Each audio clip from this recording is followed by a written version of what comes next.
In the words of the national taxpayer advocate, Aaron Collins, even before the COVID-19 pandemic began, taxpayer service was unacceptably poor.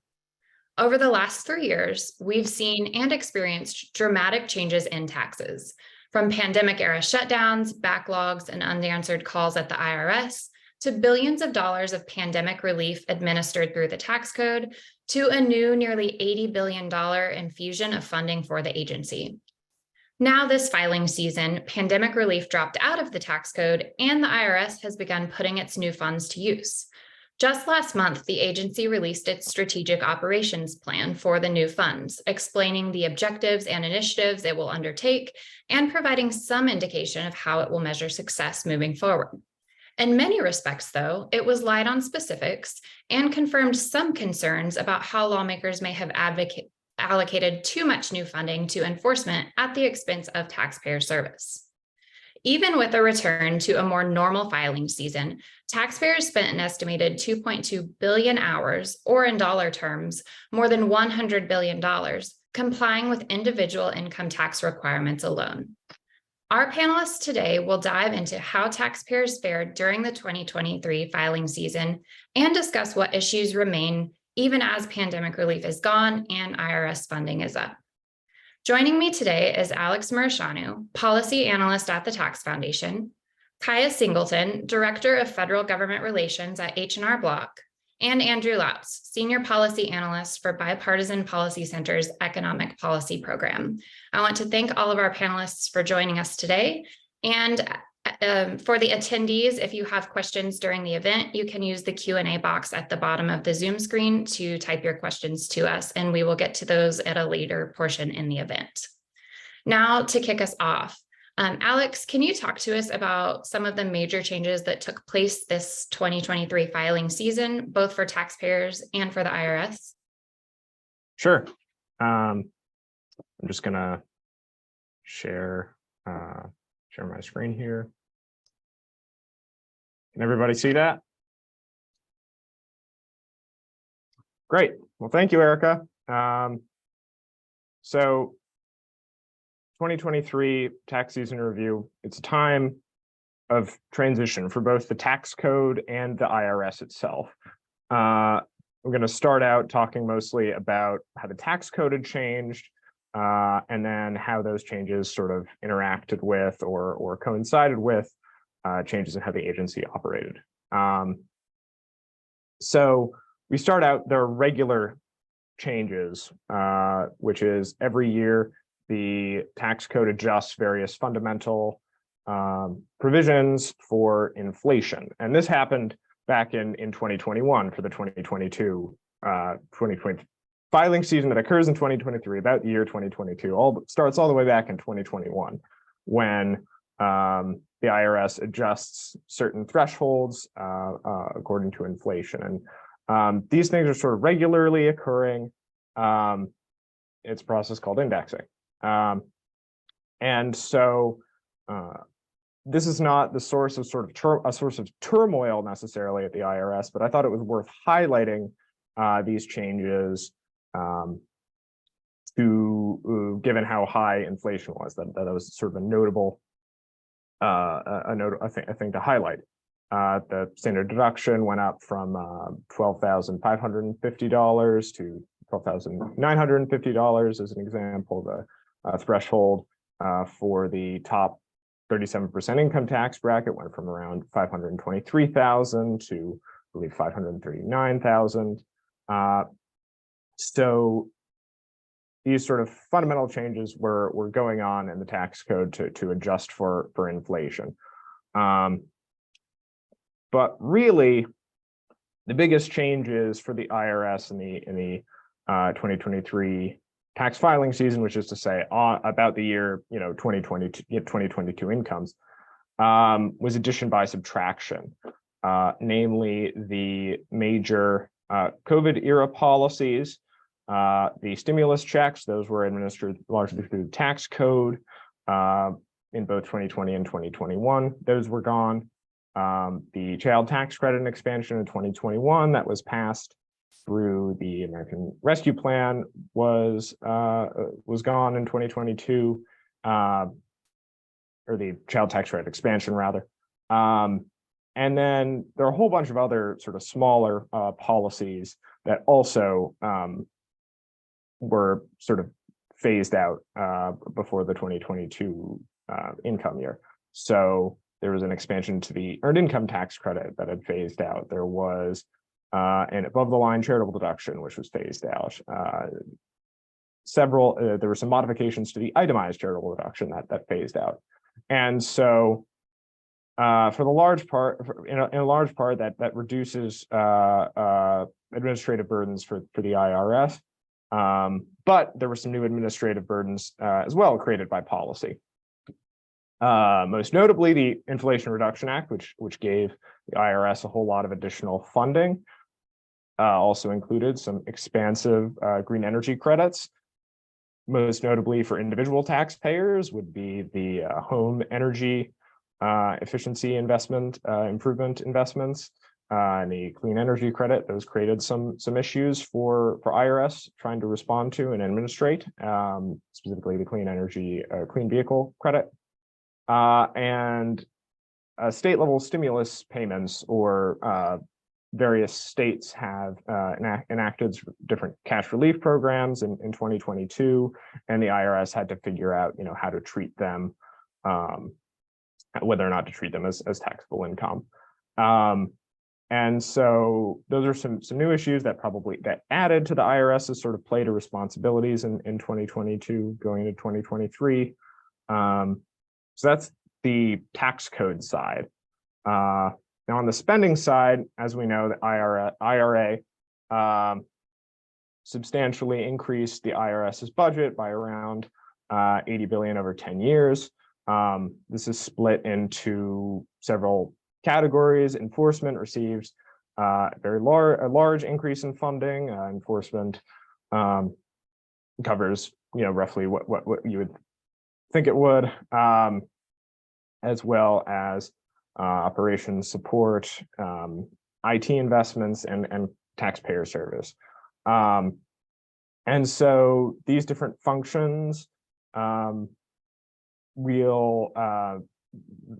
of the motivation is the motivation for the IRS funding, I guess, was twofold. It was both to improve IRS customer service, but also to raise additional revenue and catch tax non-payment. So as far as the customer service side, which is what we can sort of start to assess, how the customer service has paid off, if it has paid off, and has it paid off. So has customer service improved at the IRS? So it does seem to have been effective so far. When you look at the rates of response, so the IRS in 2021 or 2021 and 2022, by 2022, the IRS on average took 29 minutes to, that was the average hold time at the IRS. It has declined to 4 minutes. And that's an improvement also over the 13 minutes, which is how long it took to stay on hold with the IRS on average in 2019 before the pandemic. So that's a sort of improvement over pre-pandemic highs. And then sort of level of service, which is roughly what percentage of calls to the IRS are either answered by someone or answered by someone or generate an automated response, has also improved substantially, also improving since pre-pandemic levels. So it's not only driven by improvements to IRS service, but that certainly is part of the equation. Although one of the concerns here is that the IRS funding has been front-loaded. According to the IRS was allocated $3.2 billion in the Inflation Reduction Act, but in the first 2 months of 2023, it spent, $850 million on improving customer service. That's roughly a quarter of the additional funding they were allocated, and according to the IRS strategic operating plan, if they were continuing to maintain their current customer service, they would run out of the additional funding within 4 years. Other piece of the equation is reduced demand for IRS services. The withdrawal of the inflation or the American Rescue Plan and COVID stimulus payments. It's not just a question of, it's not just a question of supply, it's a question of demand. So the investments in customer service do have improved IRS capacity. But the sort of level of change between 2022 and 2023 is not just about the improved capacity. We don't have full data yet, data for say total IRS calls received, but we should expect that to decline significantly as sort of COVID policy has expired. We would expect it's not just going to be driven by improved service, it's also going to be driven by reduced demand for IRS services. Additionally, the IRS has reopened a lot of in-person services that were closed during the pandemic, so that should also sort of reduce some demand for online or over the phone service. With that, I'll pass it back to Erica for the next presenter.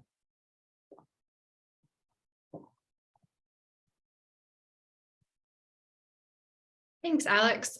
So now, Kaya, I'll turn it over to you. And can you talk to us about the 2023 filing season from H&R Block's perspective? Perhaps what your clients noticed, what tax preparers noticed, and any major takeaways of the changes from 2022 to 2023. Sure. Thanks, Erica. And thanks to the Tax Foundation for hosting us today. I'm excited to talk with you all about H&R's perspective on the tax season. We have a front row seat to every tax season through the millions of customers who trust us to prepare their tax returns every year. We have 68,000 plus employees located in every congressional district. We prepare over 7 million free returns and over 24 million paid returns each year. And we work to analyze the shifting tax administration guidelines to better understand the new rules and changes. And we try to translate and implement those findings to taxpayers. Today, I'll highlight the differences we noticed between 2022 and 23, and a bit about what prompted those changes as well. Next slide. The 2022 tax season started off at a higher pace than this year. Last year, the COVID-19 pandemic posed some unprecedented challenges and exposed opportunities for the IRS to modernize. As Alex mentioned, there were many pandemic-related credits that were issued to assist struggling taxpayers, including the Recovery Rebate Credit, or the RRC, for those who are owed money, and the EITC, the Earned Income Tax Credit, to help low to moderate income families with tax breaks. The reconciliation of the advance payments of the Child Tax Credit, or the CTC. We saw many first-time and low-income filers file last year that claimed these credits. The IRS also fell nearly a year behind in processing paper returns, with the paper return backlog reaching nearly 15 million. This backlog meant a lot of delay for taxpayers to receive their refund checks, which really expanded the need for e-file to speed up the process of returns. Next slide. The 2023 tax season looked different. The filing season started off slower this year. There wasn't the typical first peak or second peak of filers. It was fairly consistent.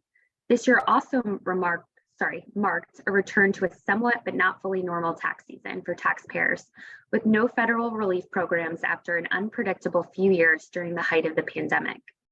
We experienced a lot of confusion from taxpayers regarding the shifting rules surrounding 1099-Ks and the volume of unemployment income, which was new to many.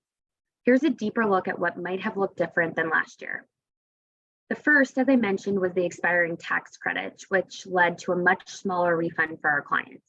Most temporary COVID-19 relief measures expired, including the RRC that I mentioned earlier, the EITC, the expanded CTC, dependent care credit for individuals, and the small and business relief programs.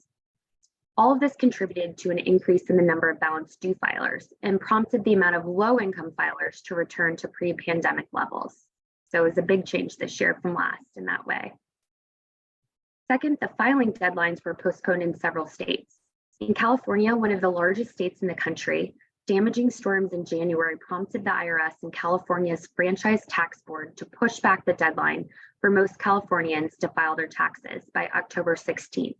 The extension was meant to give those recovering from the storms more time to file their personal income and business taxes. The IRS also delayed the filing deadline in numerous other states affected by severe weather, including New York, Arkansas, Mississippi, Tennessee, Alabama, and Georgia. Accordingly, our tax pros saw a significant amount of filers in these states who delayed filing federal and state taxes past April, which was a contrast to years prior, and further delayed the tax season for industry and the IRS. Next slide. Third, there was confusion surrounding gig workers and what triggers the need to file a Form 1099-K. Last year, H&R Block saw 26% of an increase from the prior year with gig workers. If you're an independent contractor, the IRS considers you to be a small business. Independent contractors include your Uber driver and Lyft, your food delivery like Grubhub, your grocery deliveries like Instacart, which I use every month, hairstylists, freelance workers, and more. The Congress lowered the threshold to file a 1099-K to 600 with even a single transaction triggering the need for the form. However, in 2022, the IRS delayed the implementation of this for a year, allowing gig workers and others to rely on the pre-2022 threshold of more than 200 transactions worth an aggregate above 20,000. Super confusing. Without reporting, it's difficult for the IRS to determine if the gig worker is paying the right amount of tax, but it also means that it's confusing for the worker to know what they owe the IRS. And this back and forth and change confused a lot of taxpayers and tax preparers alike. And I'll say we got a lot of outreach from Congress and staff on this as well. The fourth, next slide. The fourth is severance and unemployment. Last year, there were unfortunately significant layoffs at major companies. We saw a lot of people receive severance or unemployment income for the very first time. People who were laid off definitely felt the tax impacts, and they're required to pay in the year that they received those benefits. So it was a big year for that. And like I said, a lot of people, it was a first-time unemployment or severance income. And that income's treated differently from state to state, which made it even more confusing for our clients and for taxpayers. And they needed extra guidance. Next slide. So finally, we get to cryptocurrency. We saw an 85% rise in the number of clients who reported crypto transactions this year. And it really shows the importance of people understanding how crypto gains and losses are taxed. The tax rate someone will pay on crypto gains varies between 0 and 37%. And the rate's dependent on a number of factors. So a lot of questions surrounding those transactions from our clients. Next slide. In 2023, we also saw our largest segment of new clients, which was Gen Zers between the age of 18 and 25. Through new research conducted, we learned that 52% of them have a side hustle, with nearly 1 in 5 reporting multiple side hustles, yet 70% don't realize they could owe taxes on the money they earned. This really inspired me to find a hobby that I can monetize on. So I think we all need to get out there and join that gig economy. People were unaware that payment transactions they make through apps like Venmo and PayPal could also be taxed. And as many of them are first-time filers, it's really a generation with a more complicated tax return than those that came before them. And surprisingly, Gen Zers do not turn to social media for their advice. Only 16% of them said that they would get their information on how to do their taxes from social media, which is actually a very good thing. I was surprised. And many of them go to people they trust, tax preparers, their parents, and things like that. Next slide. Overall, it was a tough tax season for taxpayers expecting refunds. H&R Block completed a survey in the fall of 2022 that revealed 69% of Americans are very concerned about inflation and the impact of that on their finances. and Americans are relying on their tax refunds this year now more than ever. And with that, I'll thank you, and thanks for having me. I'll hand it back to Erica. Thanks, Kaya. That was a really interesting overview of what your clients experienced. Now I'll hand it over to Andrew. And now that we've seen a recap of the filing season, what people and the IRS experienced, maybe you can tell us some more about the complexity that still remains with the underlying tax code and what the IRS is going to do moving forward, how they plan to use that nearly $80 billion that Alex gave us an overview of. Absolutely. Thank you so much for having me, Erica, and appreciate Tax Foundation for having me as well. Let me just share my screen quickly. I have some slides. All right, and we'll start from the beginning. So, this was in some senses a better tax filing season, right, than we've experienced in recent years, and that's a good thing. We should be celebrating that. But the tax season, as my colleagues have already covered, was not without its challenges. And so, let's get into what some of the ongoing sources of complexity are. So I want to, I have 5 sort of key takeaways in this brief part of my presentation. The first is that the tax code remains enormously complex. It remains complex for accountants and tax experts and lawyers, yes, but it remains particularly complex for the tens of millions of families and for the millions of small businesses that are simply trying to comply with the tax code, file on time, and if they're owed a refund, get a timely and speedy refund. A lot of folks, I think, like to blame the IRS first and foremost, and while the IRS does and its failures in recent years do bear some of the blame for why tax filing is so complex and so difficult for so many Americans, it's ultimately important to remember that the IRS administers the code. They don't write it, and that goes into the next point, which is that it is Congress that writes the tax code and Congress that tinkers with the code each and every year, often adding layers and layers of complexity. Congress has been tinkering with the tax code for decades, but even in the last 4 years, we've seen a number of major changes to both tax policy and tax administration enacted by Congress, sometimes on a retroactive basis, which can be particularly challenging for the IRS, especially if you make those retroactive changes during tax filing season, which has happened during the pandemic era. The $80 billion in supplement. I'm going to interrupt you just a second. We're seeing the presenter. Thank you for the heads up. Let me switch that view so you're not seeing that. Thank you. Thanks, Erica. Sorry, I've got the Zoom bar at the top here. Let me switch here. And Andrew, I'm also happy to share them if it's messing up for you. That sounds good, Tyler. How about we do that? Thanks. Right. Yeah, give me seconds. Thank you. Yeah, no technical difficulties. I am losing my my millennial card fast here. But no, so I'll continue while you get that set up, Tyler. So the $80 billion in supplemental funding, it is an opportunity for the IRS to modernize, to functionally change how they provide services to taxpayers. But Congress, in some sense, has also tied the hands of the agency with a very specific allocation of funding that Alex was going into earlier. And so Congress should be conducting ongoing oversight as to how that funding is being implemented, and I'll talk a little bit about the strategic operating plan in a moment. So next slide, Tyler. I wanted to pull this as actually from my former colleagues at NTU Foundation, and it's some excellent data showing how complex the tax code remains.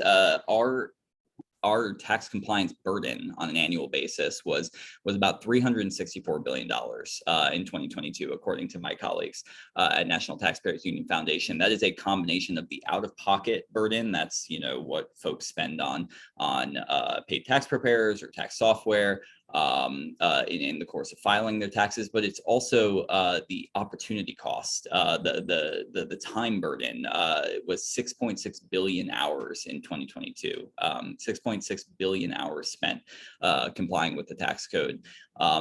This all adds up the combined burden to nearly 1.5% of the nation's entire gross domestic product. So it's a huge economic impact.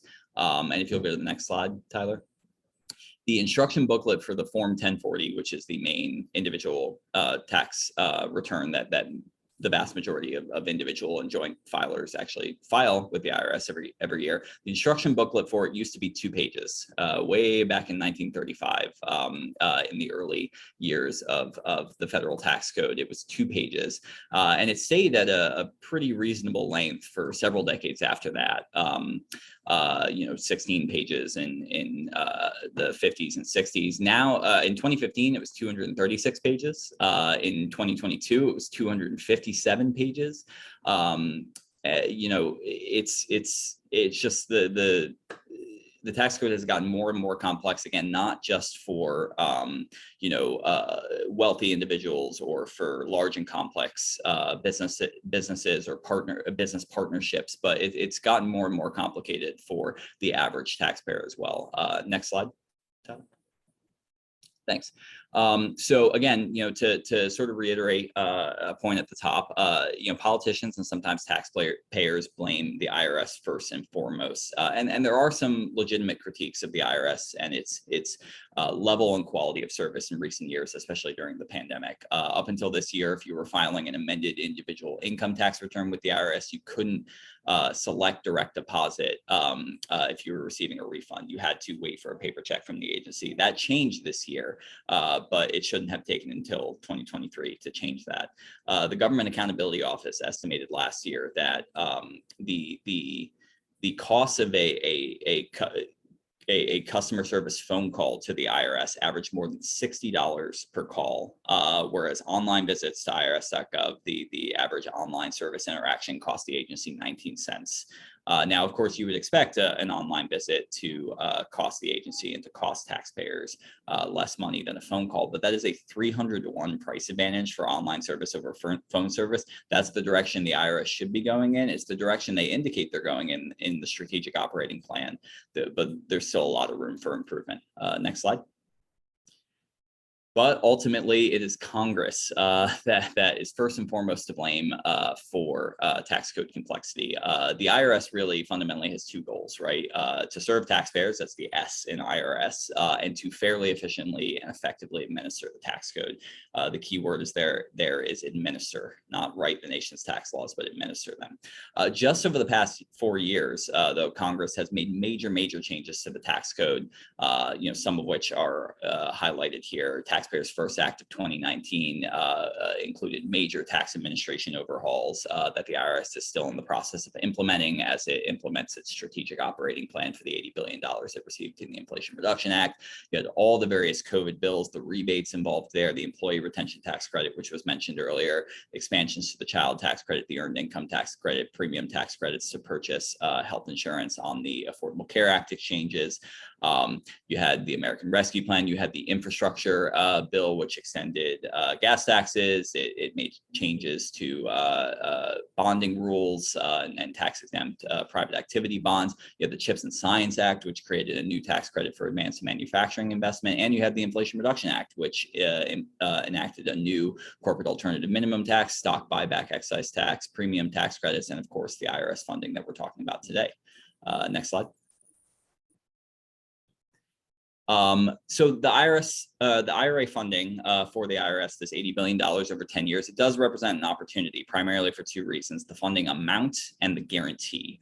So you can kind of see the funding amount demonstrated here. The $80 billion is about equal to what the IRS is projected to receive in discretionary funding in the next 6 years combined. So one way of looking at this funding is it doubles the amount of money in the IRS's coffers over the next 6 years. Another way of looking at it is demonstrated in this graph. The blue bars are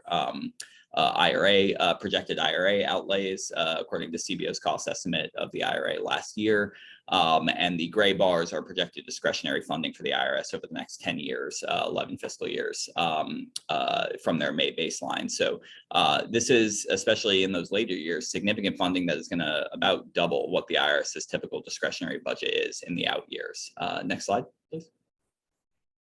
But Congress is going to need to mind the implementation and the burn rate on this funding, right? The IRS has projected that they will have obligated about half of the taxpayer services funding by the end of fiscal year 2024. That's September 30th, 2024, and that they'll have obligated about a third of their business modernization funding by the end of FY 2024. Whereas the operations support and enforcement buckets, that they're allocating far lower amounts. In one sense, that could be perceived as a good thing, right? That the IRS is prioritizing taxpayer service and modernization initiatives.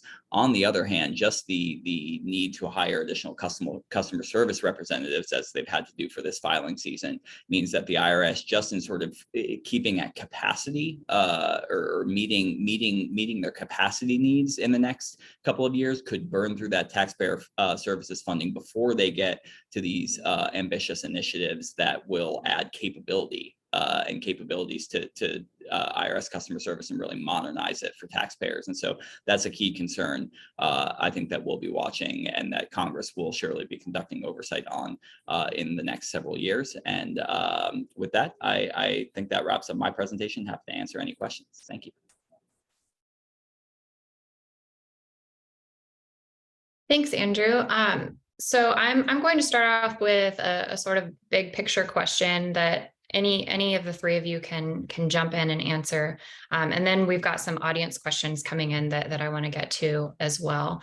But when we think about taxpayer service and what it requires to improve it, is it just a matter of more funding for the IRS, or are there more fundamental changes that need to take place to help improve taxpayer service?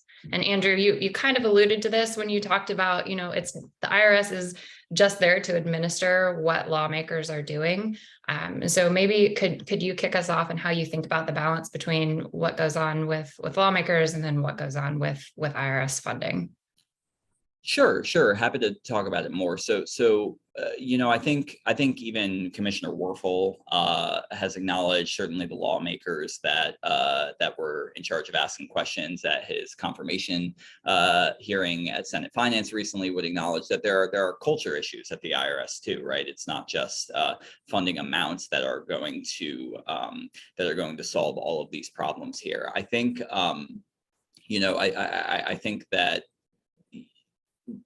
I think that Congress needs to sort of shift its working relationship with the IRS in the coming years. I think there's a lot of partisan rhetoric around the IRS right now, right? Especially concerning the Inflation Reduction Act funding. Republicans House Republicans have now passed two separate pieces of legislation that would rescind significant portions of that funding.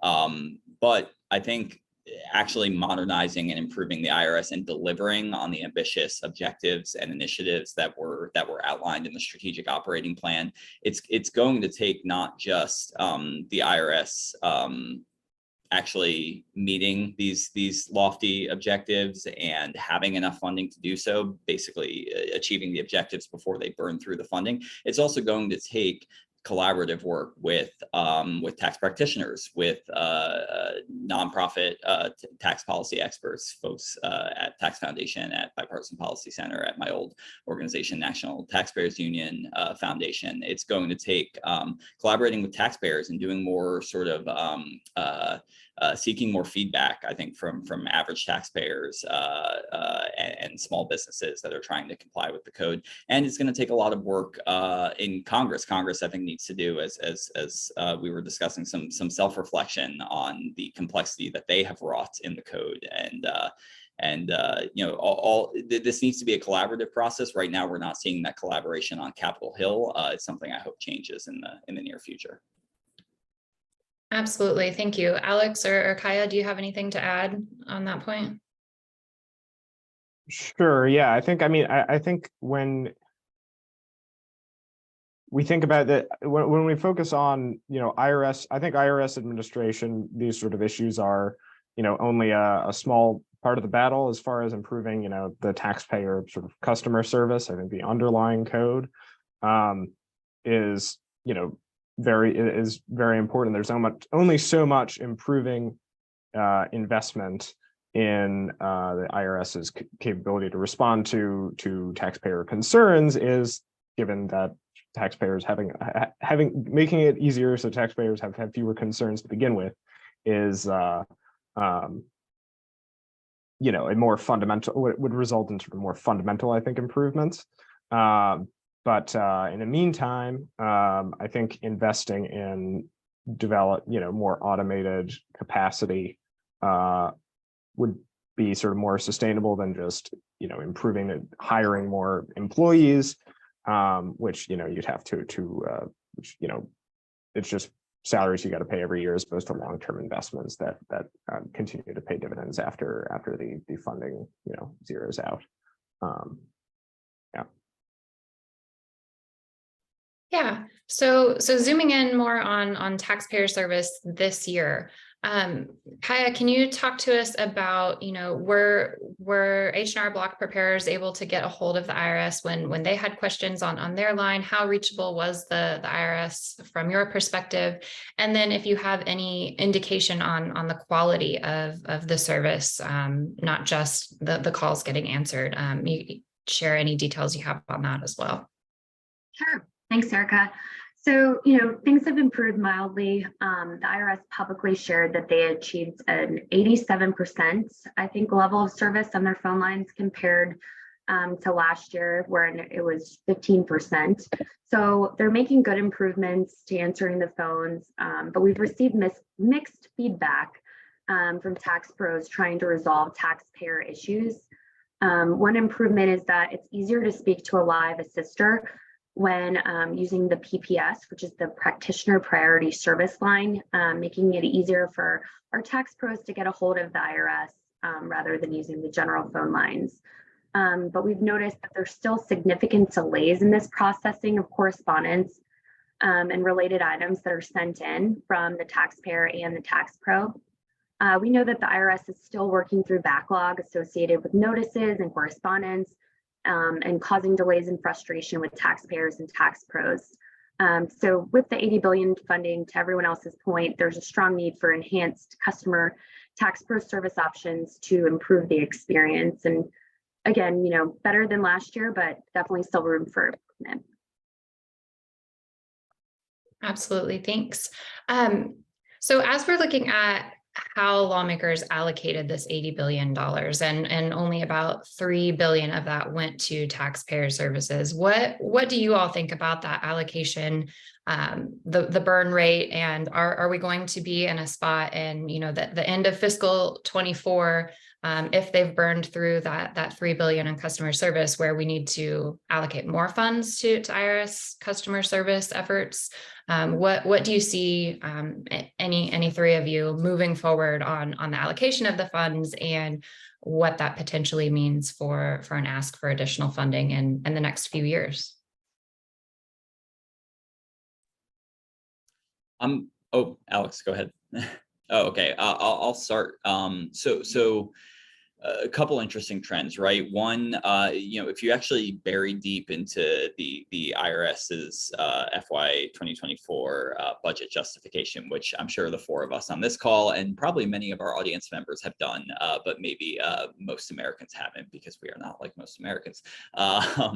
They talk about, specifically on taxpayer services and modernization, they talk about, and this was just before the release of the strategic operating plan, they were releasing their budget justification. They talk about two concerning trends. One is sort of this point I made a minute ago about the need to just hire additional customer services representatives to handle the existing phone sort of inventory and phone volume that they're receiving, and to deal with the paper backlog. Just meeting those funding needs alone, they will be out of the 3.2 billion in the next 3 years, because they've already spent more than a quarter of it. So that's one concerning trend. Another is that Congress decided to zero out business systems modernization funding on a discretionary level for the IRS after the enactment of the IRA. So the discretionary amount for business systems modernization in fiscal year 2023 for the IRS was actually zero.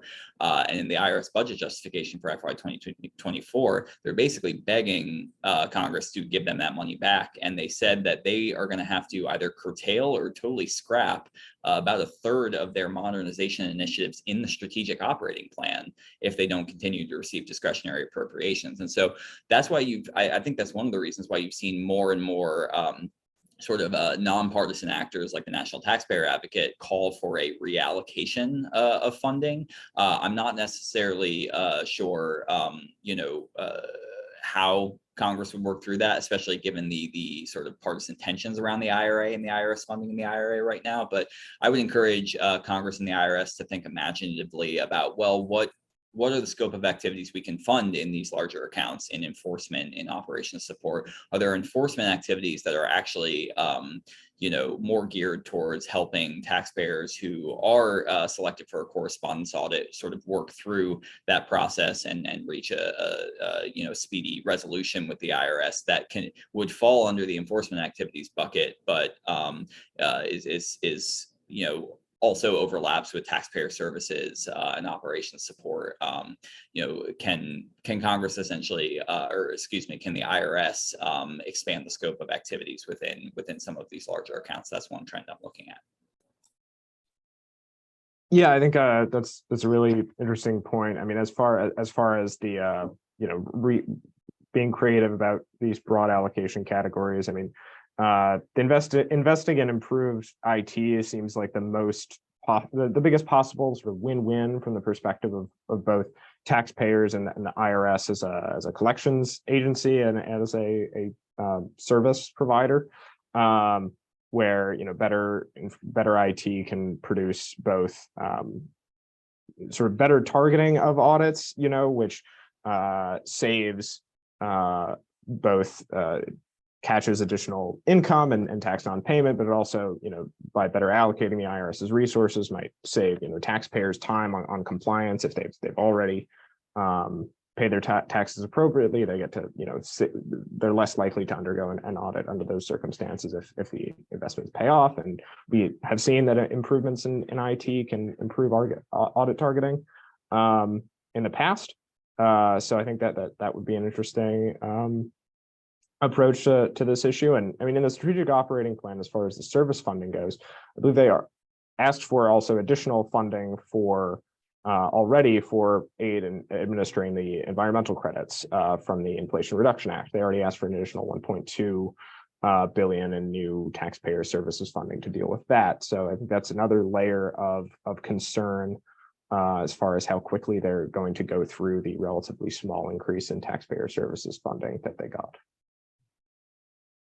And that's a good example too of how tax complexity, the more complex you get, the harder it becomes to administer and the more funding you need just to administer the new things that have been created, let alone take care of existing lack of service. Kaya, I wondered if you could talk to us about some of the ideas that you guys over at H&R Block have for what could be done to better improve taxpayer service. Sure. We want what the taxpayers want. We want, to Alex's point, better IT and modernization. We want the computers updated. We want the phone lines staffed and answered. This expedites our ability to help our clients for taxpayers to get the answers they need and to improve the customer experience overall. I mean, during the pandemic with the administering of the stimulus payments, we got a lot of calls to our call line asking for help. It was just completely inundated because, the IRS didn't have the capacity to answer those pandemic related questions. And we didn't have, we were able to answer them, but we didn't have the answers. So certainly improve customer experience by hiring more folks and answering more phones. And to my earlier point in my remarks, we want increased e-filing capabilities to streamline the process in general.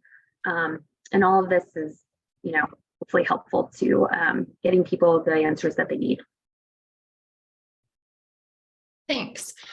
So we've had a few audience questions come in about the IRS's newly announced pilot program for enhanced free filing, and perhaps some of the challenges, just any of your panelists' views on that, and whether there's a potential for, after the pilot, more widespread offering in the future. So any of you want to jump in on the IRS pilot program and thoughts there? I'd be happy to kick us off. So we're not supportive of the direct file pilot program. We find it riddled with challenges. From an H&R Block's perspective, Americans don't want the IRS to prepare or help prepare their taxes. Just 2 months ago, there was a study that the IRS commissioned that said that Americans overwhelmingly rejected this system. Only 15% of respondents said that they would feel comfortable filing simple returns that way. And overall, 50% of taxpayers prefer to continue using their current commercial tax filing software, not trusting the IRS's role to both prepare the tax return, and they believe their software, they believe software offers better customer service than the IRS could. And taxpayers nearly all across the country, we have endless free tax filing choices. There's H&R Block's online program, there's TurboTax Free Edition, Free File Program, TaxAct, TaxHawk, taxpayer, Drake, United Way. I mean, there's a plethora of options, and H&R Block alone prepares 7 million free returns a year, and that's not even industry-wide, just us. This high level of distrust that people have in the government exacerbates the conflict of interest that a direct file system would create, making them both the tax preparer, the collector, the auditor, and the enforcer. So going back to kind of ways to improving the IRS and where some of that funding should be spent, we think that it's best spent on existing service, not reinventing the wheel. The IRS currently has a backlog of over 2.8 million returns. Only 29% of incoming customer service calls reaching a live person are answered. And taxpayer dollars should be used to fix the current problems that they're experiencing and not creating new ones by entering the tax preparation business. And direct file proponents certainly do even admit that they think this will lead to a government populated system overall. So overall, a new online fillable form is a far cry from what industry and what free prep that's already there is able to do with personalized help, innovating and maintaining technology for the long term. Data security is a huge one. We've already seen several leaks from the IRS and a lot of other functions needed to operate a successful tax prep system. So I would say that's Block's perspective. Thanks, Kaya. Andrew, you want to go ahead? Yeah. I'll add. The announcement received a lot of attention, right? But I would urge caution for anyone interpreting that level of attention as evidence that an IRS free file program would be popular, effective, and widely adopted. I think it would face challenges in sort of meeting all of those standards. I think at the end of the day, many taxpayers want the same thing. They want to file their taxes with as little hassle as possible and at as low of a cost as possible. And people should not assume that the IRS can easily deliver a hassle-free, cost-effective experience. As Kaya mentioned, there are a lot of major challenges at the agency that I think need the agency's attention first and foremost. And should be the focus of the funding in the strategic operating plan, the funding made available by the Inflation Reduction Act, and in their discretionary appropriations. One additional concern I'll add is I think a lot of observers in this space are discounting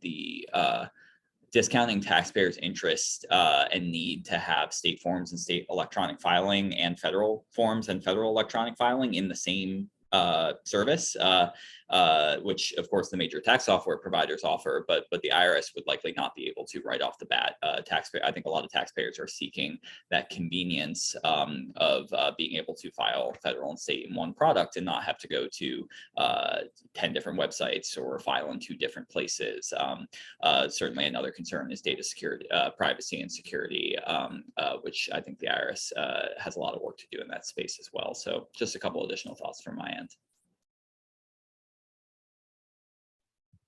I guess to take a maybe sort of middle of the road view on the IRS direct file idea is that,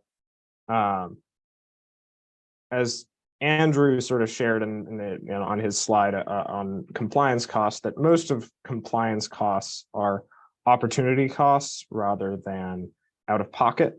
And a IRS direct file system would mostly contend with the out-of-pocket side. And the second point is that compliance costs are not evenly distributed.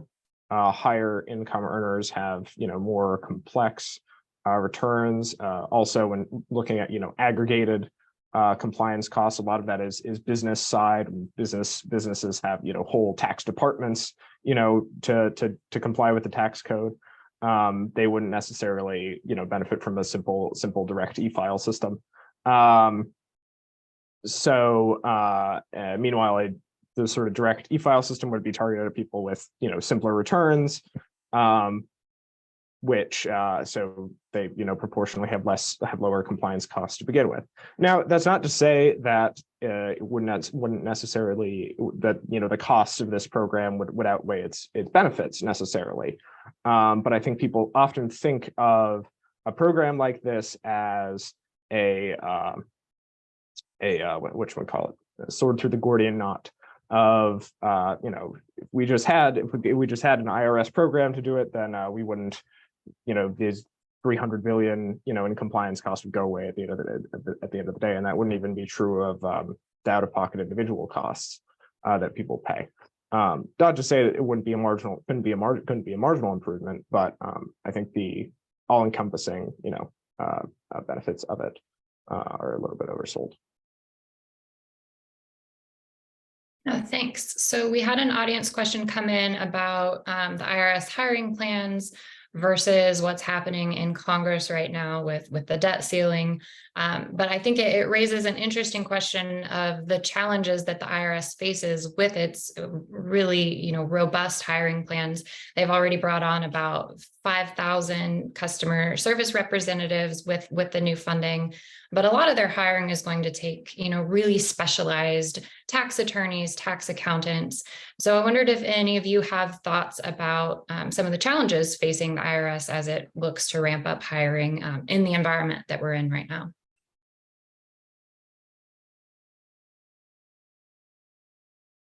Probably Alex or Andrew, if you have any thoughts on the prospects of, will the IRS be able to meet its hiring goals? Well, I mean, there are a number of challenges I can think of off the top of my head, right? There's, the attractiveness of the IRS compared to the private sector, which I think Commissioner Werfel has talked about and sort of addressed in his Q&A during his confirmation hearing. There's the need to hire at a certain level, especially if the IRS intends to ramp up their enforcement on complex returns of wealthy taxpayers or partnerships or particularly large privately held businesses.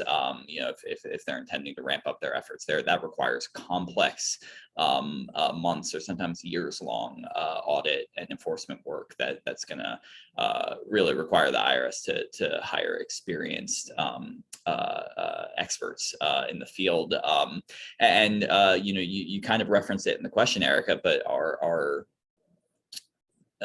the nature of our fiscal policy making in Washington, D.C. does not lend itself to federal agencies being able to do a lot of stable long-term planning, especially if you are an agency or a program that's subject to discretionary appropriations, right? We've had something like a couple dozen continuing resolutions for discretionary appropriations over the last several decades. The IRS, in one sense, the $80 billion provided in the Inflation Reduction Act gives the IRS some level of guarantee that there's going to be funding there to hire up and to hire some of these sort of more experienced, more expensive hires in the enforcement part of their division. But there's going to be a lot of uncertainty over the next 10 years. Right now, it's over the debt limit. There's a lot of uncertainty throughout the federal government over what Congress is going to do to address the debt limit. There's uncertainty over discretionary appropriations later this year and whether or not we're going to have a continuing resolution. And there's going to be uncertainty based on the balance of political power, because House Republicans have expressed, congressional Republicans broadly have expressed concerted interest in rescinding significant portions of the IRA funding. So it's going to be an uncertain operation there, an uncertain environment they're operating in. It'll be interesting to see how they navigate that, particularly with some of these more experienced hires that they need to make. Yeah, I think that's a great breakdown. So we have just about 5 minutes left. I'm going to pose a kind of two-part final question, and y'all can choose which part you answer. So part one is, among the initiatives and the objectives in the strategic operating plan, if you could choose one that you think is most promising, or one area that's most promising that you would really like to see the IRS come through on, what would that be? Or if you don't want to answer that, if you want to answer another question, what is one takeaway from this filing season and even going back through the pandemic, the entire experience, tax policy related through the pandemic, that you think is most important for lawmakers to learn a lesson from? So those are the two questions. Y'all can each choose which you want to answer in the time we have remaining. And Alex, how about you go first? Yeah. Sure, I'll start. I would say big takeaway from the pandemic time, sort of before and after, as far as IRS administration, that drafting the IRS into being a benefits administrator as well as a revenue collector is not ideal. It's not the sort of purpose of the agency. I know. What was it? I believe Confucius said that when he is in charge, the first thing he will do is a rectification of names. The IRS is the Internal Revenue Service for revenue collection. We should, keep that in mind in social programs. We have, we should have social programs, and they should be, designed like social programs. So. And I think part of, again, what we're seeing now is a return to normal as far as the tax code and the IRS goes, relatively speaking, because we have moved, because these programs have expired, but that also means that they're no longer in the IRS's purview. So I would say that shows some challenges, that creates a lot of challenges to put it all in the IRS. Here. Andrew, final thoughts? Yeah, I guess I'll take your question about the strategic operating plan. And my colleague Emily Wilk at Bipartisan Policy Center is going to be coming out with a blog post soon at our website, bipartisanpolicy.org, breaking down some of the key takeaways from the strategic operating plan. But I think we're really excited about all of the initiatives in the taxpayer services bucket. I'll specifically call out the initiatives that just have to do with improved online accounts for taxpayers who have to interact with the IRS. You know, if you are waiting on your refund, or if your refund has been halted for some reason because the IRS is looking into something in your return, or if you've been selected for audit, you know, being able to correspond online, I think would be such a fundamental change to the way taxpayers do business with the IRS, and one that reflects that we are in the year 2023 and you shouldn't have to be doing everything on paper. So. Yeah, that's right. I can talk to my doctor, I can talk to my bank, everywhere else that I interact with, I can do that online. That would be great to have at the IRS as well. Kaya, I'll turn it over to you to wrap it up for us. Great, thanks. I'll just echo what Alex said. The mission of the IRS is to collect as much revenue as possible to fund the government. It's not to guarantee that Americans get their maximum refunds and the best outcome at tax time. And, you know, lower income individuals, that's what they need the most. Americans increasingly turn to us, to our tax prep company. We give them guidance and support. We teach them how to better budget and save their money, and a bunch of things that the IRS just will never be capable of doing. Or, you know, for the two largest national tax preparation companies alone, spend $530 million annually on customer service and IT. And the IRS just can't compete with the millions of dollars that it would take to stand up a legitimate competitor to what we already have in place in the tax prep industry. We receive so many calls for customer service, 80% relating to the product and technology questions.